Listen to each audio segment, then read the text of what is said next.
तो बच्चों नमस्कार।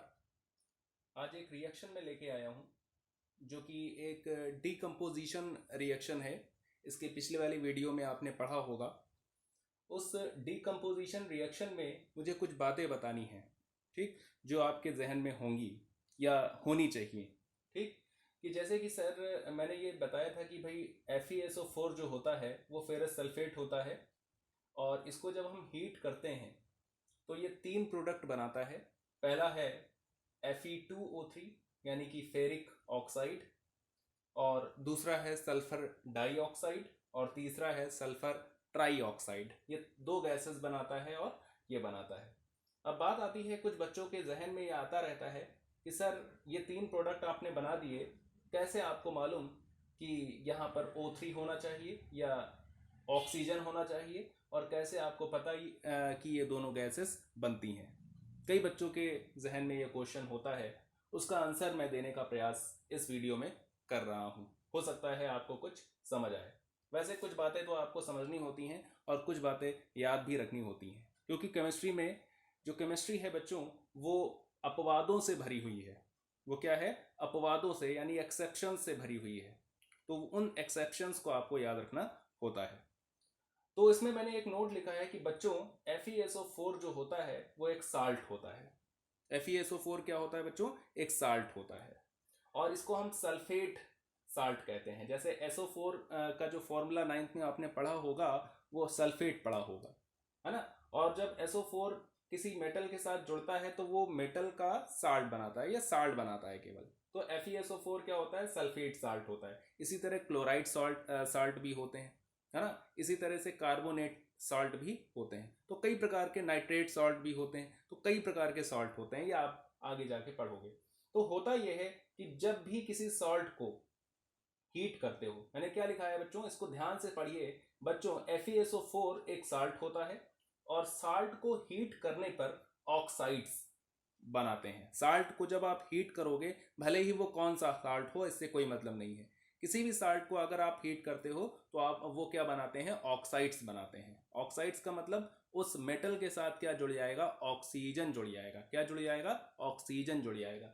जैसे कि FeSO4 को आपने हीट किया तो ये टूट गया और Fe के साथ क्या जुड़ेगा? ऑक्सीजन जुड़ेगा। ठीक है, तो इसीलिए यहाँ पर बनता है Fe2O3। अब यहाँ पर बच्चों बोलोगे कि सर Fe2 और O3 क्यों हो गया? अब 2 बच्चों इसलिए है क्योंकि ऑक्सीजन की वैलेंसी कितनी होती है? 2 होती है। इसीलिए आयरन कितना जुड़ेगा? 2 आयरन जुड़ेगा। ऑक्सीजन के साथ कितना आयरन जुड़ेगा? 2 आयरन जुड़ेगा, क्योंकि ऑक्सीजन की वैलेंसी 2 होती है, इसलिए आयरन 2 जुड़ेगा। अब बात आती है O3 सर कैसे हो गया? तो आंसर है यहाँ पर जो आयरन की वैलेंसी होती है, यहाँ पर जो आयरन की वैलेंसी होती है ये 3 होती है। यहाँ पर आयरन की वैलेंसी क्या होती है? 3 होती है। इसीलिए O को कितना जोड़ना पड़ेगा? 3 O जुड़ते हैं। कितने O जुड़ते हैं? 3 O जुड़ते हैं। और इसका नाम क्या हो जाता है?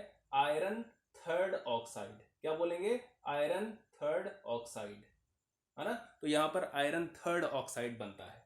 समझ गए? और मैंने क्या लिखा है? और इसके साथ साथ गैसेस को भी इवॉल्व करते हैं। जब भी किसी साल्ट को आप गर्म करते हो तो वो साल्ट किस में टूटता है? ऑक्साइड में टूटता है, और वो गैसेस को भी निकालता है। अब यहाँ हाइड्रोजन गैस तो निकल नहीं जाएगी, है कि नहीं। तो यहाँ पर कौन सी गैस निकलती है? जो सल्फर और ऑक्सीजन, सल्फर और ऑक्सीजन। तो सल्फर और ऑक्सीजन के साथ कौन सी गैस निकलती है? तो आंसर है 2 गैसेस निकलती हैं। सल्फर ट्राई ऑक्साइड निकलती है और सल्फर डाई ऑक्साइड निकलती है। सल्फर ट्राई ऑक्साइड निकलती है और सल्फर डाई ऑक्साइड निकलती है। अगर कोई सल्फेट साल्ट है तो, अगर कोई सल्फेट साल्ट है तो, और उसको गर्म कर रहे हो, तो सबसे पहली चीज क्या निकलेगी? सल्फर ट्राई ऑक्साइड निकलेगी और सल्फर डाइऑक्साइड निकलेगी। ठीक, अच्छा, इसमें भी एक एक्सेप्शन है, वो आप आगे पढ़ोगे। ठीक है, अच्छा, तो समझ गए ना। 3 चीजें आपने समझी कि किसी भी साल्ट को अगर आप गर्म करते हो तो वो किस में चेंज होगा? वो सबसे पहले ऑक्साइड में टूटेगा, और ऑक्साइड में टूटने के बाद वो गैसेस को इवॉल्व करेगा। अब वो गैसेस डिपेंड करती हैं कि आपका साल्ट कैसा है। अगर सल्फेट साल्ट है तो कौन सी गैस निकलेगी? सल्फर डाइऑक्साइड या सल्फर ट्राई ऑक्साइड। और अनदर साल्ट है तो और कोई गैस निकलेगी, हो सकता है अमोनिया निकल जाए, है ना। तो वो अनदर साल्ट के ऊपर है कि भाई क्लोराइड साल्ट है तुम्हारा कि नाइट्रेट साल्ट है, कि जो है कार्बोनेट साल्ट है ना, तो इस पर भी डिपेंड करता है। तो समझ गए ना। अच्छा, अब मैंने यहाँ पर एक नोट लिखा है बच्चों, देखो नोट क्या है, sulphates of heavy metals are decomposed into metal oxide. जो हैवी मेटल के सल्फेट्स होते हैं, याद रखिएगा, जो हैवी मेटल का मतलब जिनका एटॉमिक नंबर बहुत ज़्यादा हो, जिनका एटॉमिक नंबर बहुत ज़्यादा हो, उनके जो सल्फेट्स साल्ट होते हैं वो ही डिकम्पोज होंगे ऑक्साइड्स में। याद रखिएगा, जो हैवी मेटल्स को ही ऑक्साइड्स में डिकम्पोज होना है, जो हल्के मेटल्स होंगे उनके जो सल्फेट साल्ट होंगे वो डिकम्पोज नहीं होते हैं। ठीक है ना। तो हैवी मेटल्स और are decompose into metal oxides.